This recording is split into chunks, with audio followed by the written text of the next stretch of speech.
उस्ता मोहम्मद खबर शामिल करते हैं हमारे ब्यूरो चीफ अल्ताफ हुसैन इमरानी से। मामूली बरसात ने तहसील रोड पर करप्शन माफिया ठेकेदार और टफ ट्रायल के नाकिस काम का पोल खोल दिया। गर्ल्स कॉलेज से डीसी ऑफिस गेट समेत तहसील रोड के दीगर मकामात पर पानी जमा होने से आमदोरफ्त में मुश्किलात का सामना।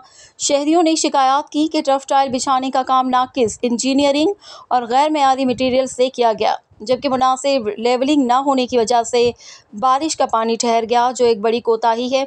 अवामी हलकों ने डिप्टी कमिश्नर उस्ता मोहम्मद और कमिश्नर नसीराबाद से अपील की है कि करप्ट काउंसलर ठेकेदार के खिलाफ फौरी नोटिस लिया जाए, जिम्मेदारान के खिलाफ कार्रवाई की जाए और मयारी काम को यकीनी बनाया जाए ताकि मजीद सरकारी रकम ज़ाया होने से बचाई जा सके।